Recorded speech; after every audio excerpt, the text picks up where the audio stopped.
അസ്സലാമലൈക്കും, welcome back to Tuttu's kitchen. ഇന്ന് നമുക്ക് പെട്ടെന്ന് ഉണ്ടാക്കാൻ പോകുന്ന റെസിപ്പിയാണ് ഇപ്പൊ കാണിക്കാൻ പോകുന്നത്. അത് നെയ്യപ്പമാണ്. നമുക്ക് പെട്ടെന്ന് അരി ഒന്ന് കുതിർത്തി എടുത്ത് വെക്കുകയൊന്നും വേണ്ട, റെസ്റ്റ് ഒന്നും ചെയ്യണ്ട. 1 കപ്പ് വറുത്ത പത്തിരിയുടെ പൊടിയാണ് എടുത്തിരിക്കുന്നത്. ഈ കപ്പിൽ തന്നെ പകുതി മൈദ എടുക്കണം.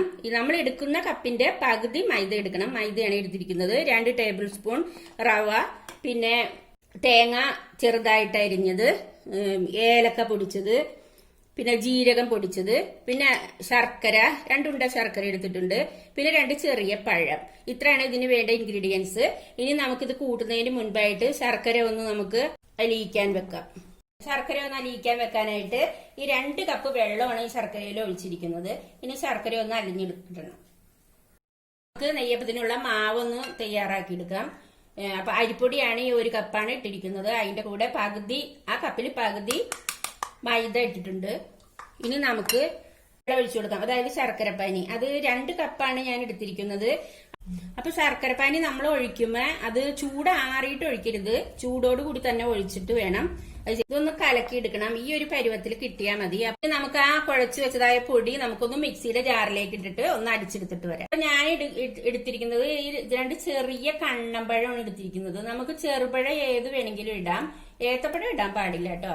എന്നിട്ട് ഇതൊന്നും നന്നായിട്ട് അടിച്ചെടുത്തിട്ട് വരാം. നമ്മൾ അടിച്ചെടുത്ത മാവ് ഒരു ബൗളിലേക്ക് മാറ്റിയിട്ടുണ്ട്.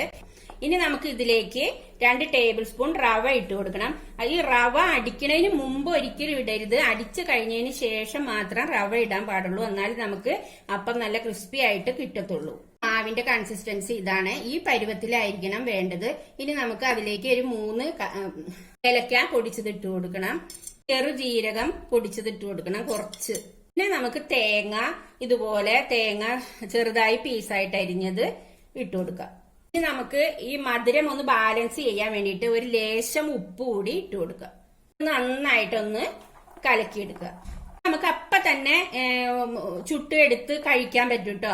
ഇതൊന്ന് റെസ്റ്റ് ഒന്നും ചെയ്യൊന്നും വേണ്ട. ഇനി നമുക്ക് ഇപ്പൊ തന്നെ ഇത് ചുട്ടെടുക്കാം.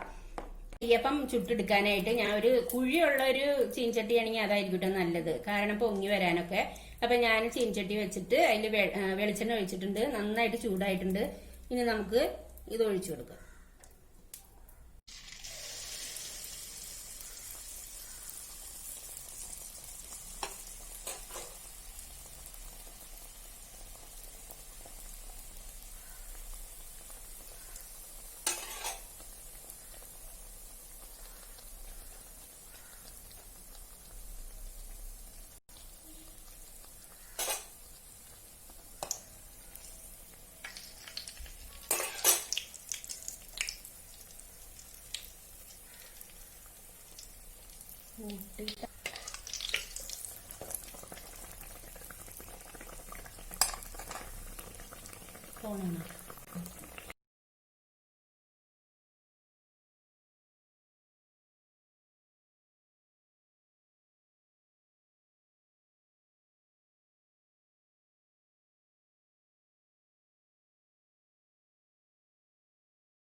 നമ്മുടെ നെയ്യപ്പം നന്നായിട്ട് പൊങ്ങി വന്നിട്ടുണ്ട്. അരിവൊക്കെ നന്നായിട്ട് ക്രിസ്പി ആയിട്ട് വെന്തെടുത്തിട്ടുണ്ട്. കണ്ട, ഇത് പെട്ടെന്ന് ഉണ്ടാക്കി എടുക്കാൻ പറ്റുന്ന ഒരു നെയ്യപ്പമാണെങ്കിൽ ഇതുപോലെ നമുക്ക് എല്ലാം ചുട്ടെടുക്കാം. ഇവിടെ റെഡി ആയിട്ടുണ്ട്. 1 കപ്പ് പൊടിക്ക് ഇത്ര നെയ്യപ്പം ചുട്ടിട്ടുണ്ട്. ഇനി ഇതുപോലെ നിങ്ങൾ ഉണ്ടാക്കി നോക്കണം. നിങ്ങൾക്ക് ഇഷ്ടപ്പെട്ടെങ്കിൽ ലൈക്ക് ചെയ്യുക, ഷെയർ ചെയ്യുക, സബ്സ്ക്രൈബ് ചെയ്യുക.